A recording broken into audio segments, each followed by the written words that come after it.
Ekyatutte Kyagulanyi Ssentamu Robert Bobi Wine mu ggwanga lya America kikulu. Yagenze nga bintu bya kusaaga, yatugambye next stop Chicago nga tulowooza mbuno bye bya bulijjo biri akumbe yabadde ne mission nnene etagenda kuleka gavumenti ya General Museveni waggulu. Ndowooza mutandise okulaba amabaluwa agatambula ku mitimbagano okuva mu magye okuva mu State House nga General Museveni atandise okukubagana empale mbuno Kyagulanyi ayagala kuwamba gavumenti yagala gisuula kigo. Omusajja amugambye bya ddala nze kyenjagala kujja mu ntebe eyo twaliwo kirala. Kakati nno amawulire agava mu America njaganga kuwe nza tusooke ne katambi kano tukalabe bulungi kubanga Kyagulanyi amaliridde General Museveni alina okugwa.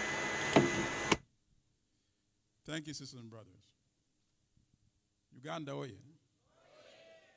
Noop, oye. People power, oye. Bobi Wine, oye. Museveni Z. Muhozi Z.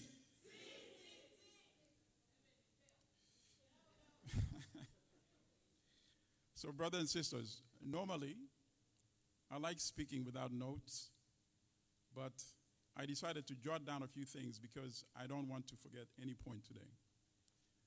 I want to start, first of all, let's give a round of applause to Ugandan President Bobi Wine for his new degree, law degree. As somebody who's been teaching at college for 8 years, I cherish education and books. It's never too late to keep learning new things that is going to help us in the struggle for our liberation. So he has a degree in law now.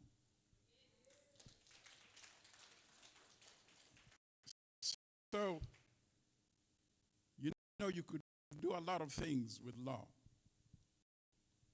Mandela had a degree in law. And Mandela, of course, led the ANC. Mandela is famous and identified with nonviolence, right? Which is the correct approach. But Mandela always said, we cannot close all doors. How many people of you know that Mandela actually, after his law degree, went and trained with the FNL in Algeria? So he wanted to have all the skills and options available to him. That's the same Mandela that we celebrate for nonviolence, right? But Mandela wanted to be prepared for all options. Somebody else who had a law degree. How many people know that Fidel Castro had a law degree? If you Google and you go back further, Fidel, there was a time he only wore a suit and tie with his law degree. But Fidel always kept another option available in case he needed to use that option, right? So, I am saying this because I want the regime to be afraid of people with law degrees. That's why I'm bringing this point up. Our president is well equipped now. He has many options, and whichever option is appropriate is the one that is going to lead to our liberation. Obviously, the option that we prefer is peaceful, legitimate, nonviolence, but as we all know, the Constitution allows us many legitimate options. Let's always remember that. Bobi Wine, the most remarkable thing that he has done, the best gift to Uganda, is resurrecting hope. A few weeks ago here in this country, my many friends in the democratic establishment were panicking, they were worried. They saw that debate with Trump, and then they said, oh, look, this president has done so well for this country, Biden, but he's a bit tired now because age catches up with you. So they didn't know what to do. They were hopeless. And then Biden did the right thing.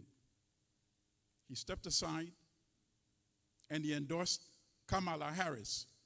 And hope was revived overnight. I'm telling you, in Uganda, Bobi Wine revived hope when he was elected to parliament. When he was elected to parliament, everybody that he went and he tapped on the shoulder was elected. Remember? The famous election in Arua, when the dictator himself went to campaign for his candidate, and the dictator's candidate was defeated by Bobi Wine, and the candidate endorsed by Bobi Wine. That's when the dictator realized his days were numbered, and his days are still numbered.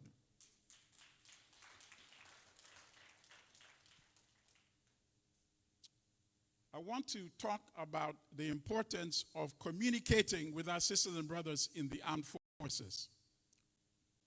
They're not our enemies. They're just as much as victims as well. No, it's true. They're victims, even though they do commit atrocities against our people. Let me give you an example.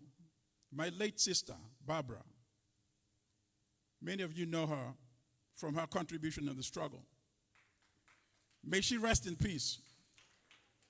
So she told me that as the soldiers were grabbing her, shoving her left and right, and throwing her in the vehicle, at the same time they were telling her, "Sister, we're with you. Sister, we're with you. Please, keep doing this. Keep struggling. Keep fighting." At the right time, those sisters and brothers in the armed forces will not only be saying we are with you, they will actually demonstrate it in practice. So let's keep talking to them. Let's keep reminding them that you are paid with our taxpayer money. Please do the right thing. When they give you illegitimate orders, refuse. Don't rape our young men and women. These are your sisters and brothers. Keep talking to them. Keep talking to them. The vice president, the deputy president, will tell you from her own experience that talking to these people, it does make them think. And when we have a number of them acting at the same time, then it will be overwhelming and they will join in the right side of the struggle. I want to say another point about the importance of unity. Museveni hates this party because it has the word unity in it. South Africa, how did a small population of 10% Europeans control that country for centuries? And then for decades, after apartheid became the policy in 1948, divide and rule. Museveni practices ethnic apartheid. One part of the country against the other. That is what he's doing right now. Trying to turn parliament into the next electoral college so that he can be elected by parliament. We must refuse to be divided. I urge all of us to remain united. Even if you have petty differences, suspend that difference for now until we defeat this monster in Uganda. Then you can get back to your small struggles. But for time being, we need, ultimately, what brought down apartheid in South Africa, even before the election of Mandela, they had a united democratic movement. Everybody came together. Student unions, trade unions, women's organizations, youth organizations, all the political parties came together. They said, let's get this monster of apartheid out the way, and then we can contest among ourselves. I strongly urge us to do the same thing in Uganda. Let me now talk about corruption as my final point, and then I want to invite a very good friend of Uganda, Professor Ron Daniels. I'm going to invite him in a few minutes, but give me just 2 minutes or so to speak about corruption in Uganda. First, I want all of you to go to your app and go to Google and put DOJ and Museveni. D for David, O for Orange, J for Justice. That's the United States Department of Justice. DOJ and Museveni. and you're going to see a link. Open that link, because some of you don't know about the story of corruption involving your dictator, Museveni. And he doesn't want the world to know. But I want everybody who's here today to know, and everybody on social media. DOJ and Museveni, open that link and read that press release by the Department of Justice.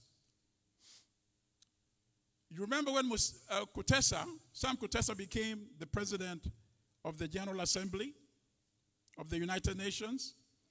I launched a campaign on social media to try to block him because he's part of this dictatorial regime in Uganda.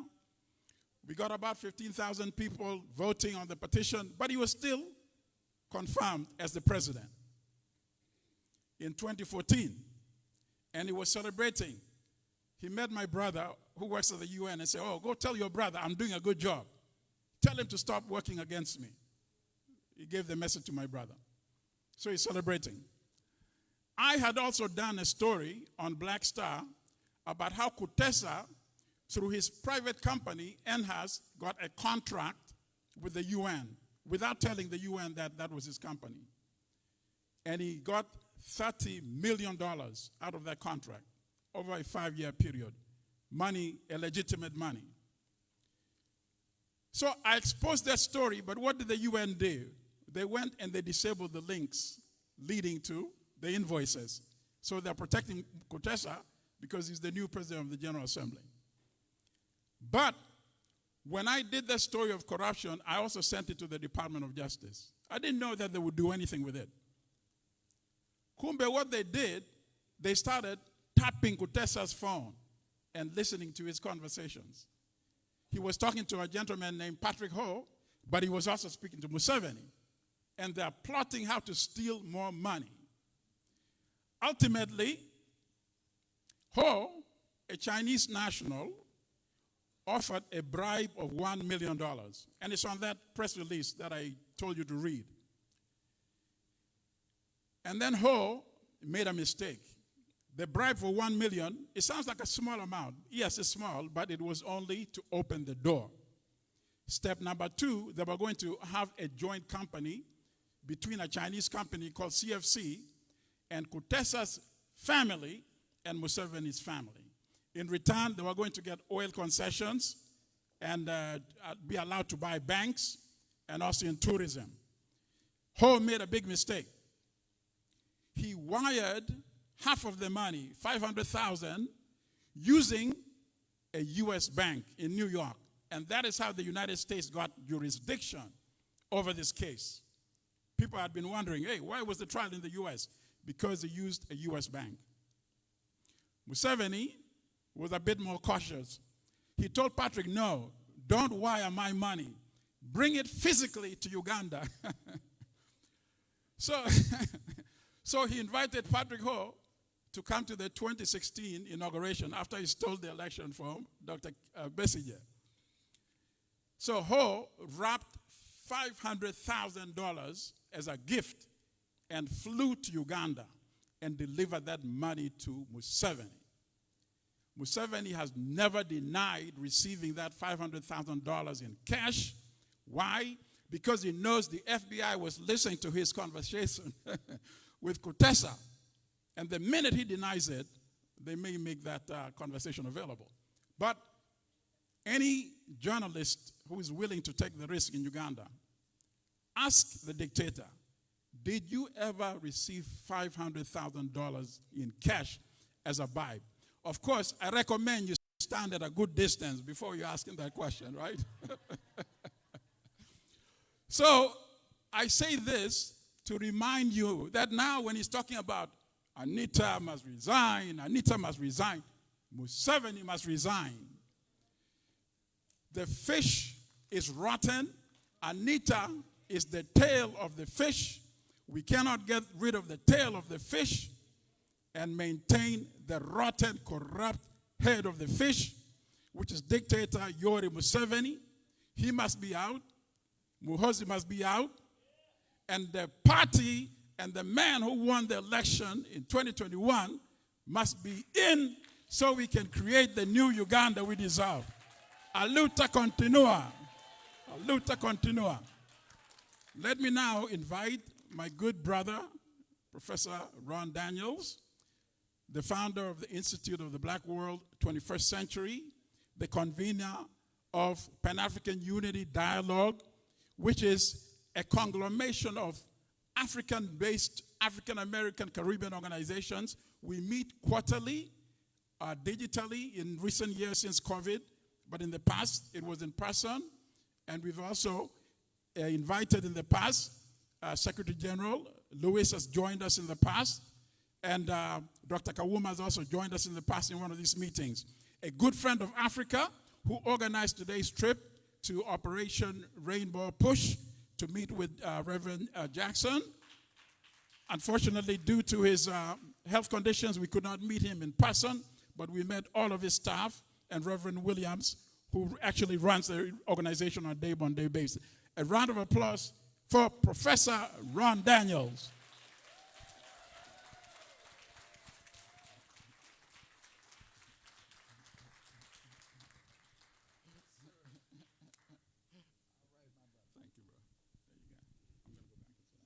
All right. Big round of applause for Milton Alamati. Is on his way to the hallowed halls of Howard University. Yes. He's a teacher, but he's getting to go back to get an even additional degree in history, even though he already knows enough histories. But they're gonna put some credentials on him. Well, let me say it's an honor to be here again at the Diaspora Convention of the National Unity Platform.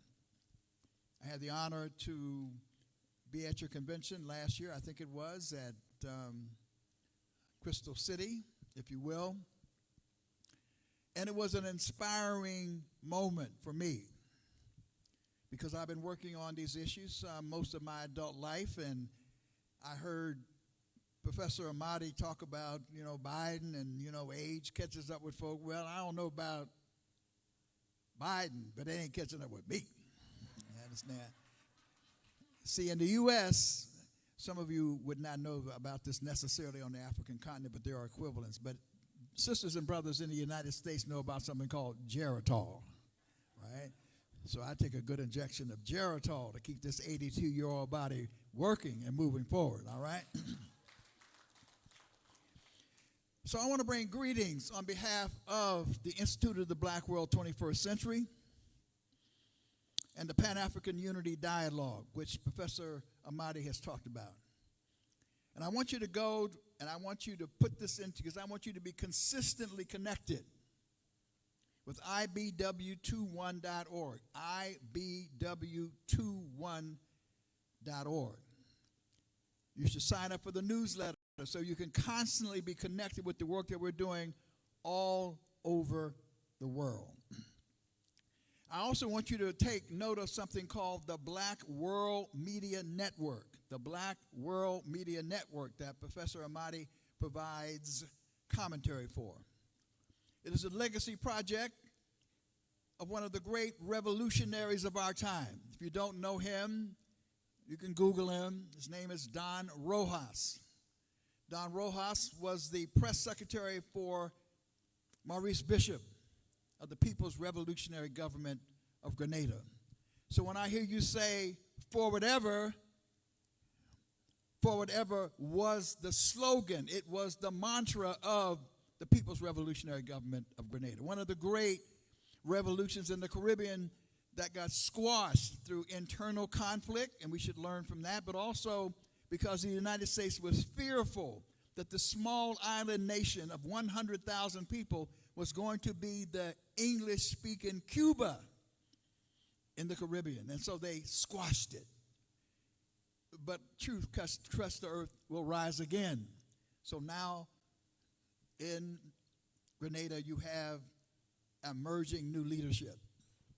But Don Rojas was the press secretary for Maurice Bishop, and he has created something called a Black World Media Network, which is 24/7 positive music, positive music, the kind of music and the kind of artistry that our dear beloved president puts out there, spits out there, as they say in the hip-hop world, if you will, from all over the world, not just the U.S., but also commentaries that help to connect the Pan-African world. So we want you to download the app, and we want you to take an opportunity to listen to that. Now I have 3 points that I want to make today to this great gathering. And I said it last year, I will say it again this year. You are incredibly important. The National Unity Platform is incredibly important, not only to yourselves as people of Uganda. You are incredibly important to the entire Pan-African world. And beyond that, you are important to the whole world. Because what we need, and I can say that this is someone who has waged these struggles for most of my life. I was one of the founders of African Liberation Day in the United States of America, fought hard with the Free South African movement, all of these different movements. I was in the forefront of them for many years because we wanted to liberate ourselves from the greatest Holocaust in human history, the transatlantic slave trade, followed by colonialism, and now followed by neocolonialism, perpetrated by Europeans who wanted to conquer the world and keep us as their slaves. We've been fighting against that. And indeed, there were leaders in Africa who rose up, including Museveni initially, who fought back against the colonial rule. The problem is the struggle was not just to replace a white face with a black face. Let me say that again. The struggle was not about replacing a black face with a white face in order to perpetuate oppression. It was really to achieve liberation.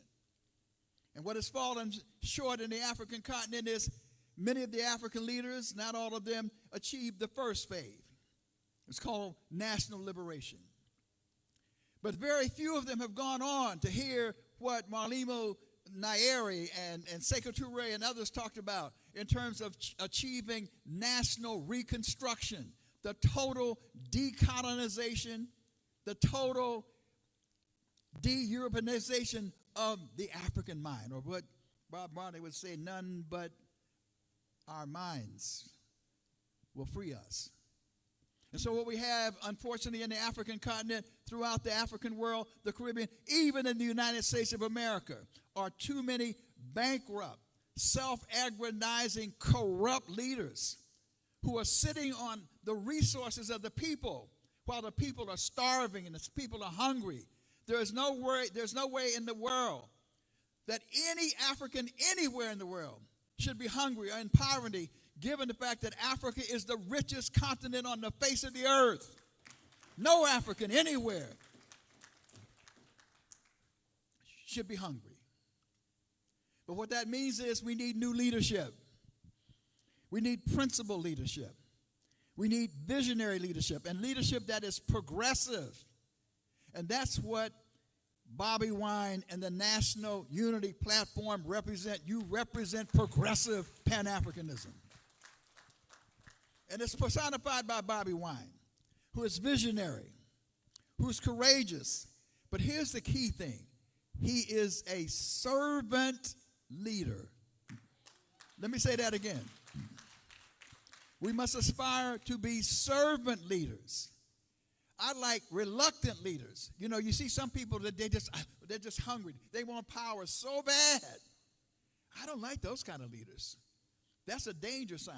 But when someone says, oh, well, I'm not sure I want to do this, I don't think I'm the right person, or when you have the person is in power and they're there and they say, oh, no, it's really not about me and it's about I want to share, then you know you have someone because they're really about people power for real. And Bobi Wine is that personified. Because at the end of the day, we do not need to worship a person. We're about representing principles that are personified in a person, if you will. And so that's what Bobi Wine represents, and that's why all of you, I really mean it. one of the things that we talked about, and Professor Amadi talked about it, the whole question of of stimulating hope. That's what the Reverend Jesse Lewis Jackson, who we visited today, we had an interview yesterday, and we talked about the fact that in these United States of America even, under apartheid in the South, I mean, people were brutalized in these United States of America. We were disoriented, disorganized. We were fighting, but we needed more people to have hope. And Reverend Jesse Jackson was one of those who helped to give hope to masses of black people across this country. And that's what we see happening on the African continent today. Because of you, it is not only that people are inspired in Uganda, they're being inspired all over the African continent. We have a new leader, 44 years old, in Senegal, the youngest leader on the African continent in Senegal right now. Young leaders. It is your time. In fact, it was Frantz Fanon said that each generation out of relative obscurity must discover its mission, fulfill it, or betray it. You are fulfilling your mission. And so my second point quickly is that we want, and let me just quickly say that we had a very successful visit with Rainbow Push today. And let me just oh, there's my vice president down there. I was wondering where she is. And boy, your deputy vice president. Lord, I got a friend now, but we can hang out together. I'm coming to meet with her because she's bad. Shown up there. We had a great time. All right. Yes. Let me quickly say that the award that Bobby Ryan, because words are important, it was presented to Bobby Wine for your vision, courage, and leadership in keeping hope alive, the promise of an authentic, people-based democracy in Uganda with human rights and dignity for all. That's what the proclamation from the Rainbow says. So let me quickly move to my next 2 points quickly. And the next point is we need our sisters and brothers from the continent.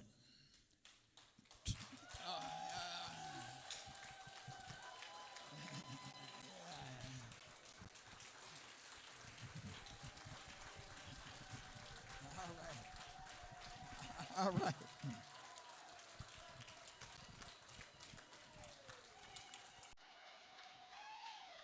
All right.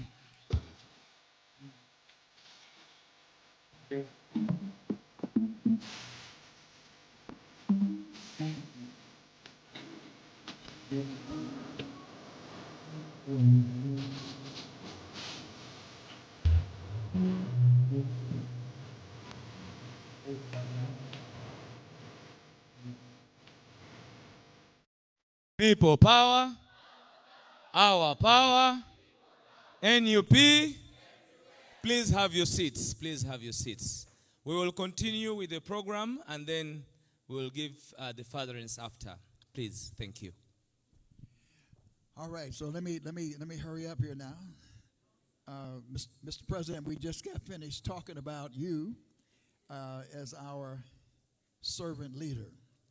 Number 2, it is important, sisters and brothers, to connect with the global black diaspora. Let me say that again. I want you to be intentional about connecting with your African American sisters and brothers all over the United States of America. That's important. First of all, you got to understand that you're coming into this country. We've talked about that earlier. And Fannie Lou Hamer said this: always remember where you came from and honor the bridges that brought you over. There was a bitter, bloody struggle fought in this country to pave the way so that there would be less discrimination in a racist society. Now, we're not finished. White supremacy is still alive in the world in America, but it's a hell of a lot better than it used to be, so that therefore people can come across that bridge, be here, and can share rights. And you need to honor that. But more important than honoring that, if we're talking about Pan-Africanism everywhere, we cannot have Caribbeans and Afro-Latinos and African-Americans and continental Africans in the same space who are not connected to each other. We have to have Pan-Africanism right here. We have to create black power and Pan-Africanism together. Why? It's not just sentimental. We have the ability to influence U.S. policy. We have the ability to elect people to office. You should be in a position to exercise power here as well as power back in Uganda as well. So I want you to be intentional about it. We want to help you with that from community to community to make sure. So it's good to be out here, you know, out here in the international airport. But I was telling Brother Kahuma, you know, next time we get together, we could be on the south side. Because that's where the brothers and sisters, they're on the south side. We could have went to the Sabo Museum. We could have went to another of different places, right? And intentionally make those connections. My last one is this. You also have to exercise, I already began to say, you have to exercise power here as well. Do you realize that the continental African community, including those with the National Unity Platform, those of you who are voters, if you are resident and have the ability to register, you need to register and vote. You know why? Because you could make the difference in terms of whether it's the orange man, a.k.a. Agent Orange, that, I don't even want to put his name in my mouth. You could be the difference between whether that he wins and what he represents, or the new America is represented. You could be the difference. And so you can't just sit back and look at Kamala rising, everybody having a good, no, you need to get up in there and march on ballot boxes, arm in arm with your African-American brothers and sisters, our Latino brothers, our Asian, Native Americans, white sisters and brothers. March on ballot boxes to purge the American system of the scourge of the orange man and MAGAism. You have the power to do that. So brothers and sisters, as I take my seat, and I apologize if I may have to leave a little early. I've been working very hard, up early yesterday morning, all day yesterday. Working all day today. I got to hop onto a plane to get back. But I want to say that we love you. Don't forget how important you are. You are the future.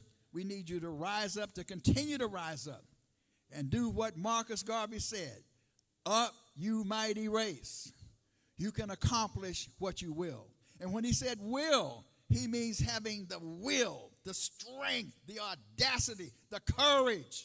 Like our vice president. Lord, how mercy. Our deputy vice president, she got courage.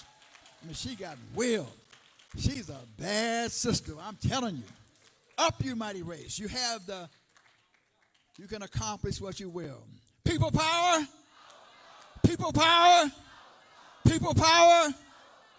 Luta continua.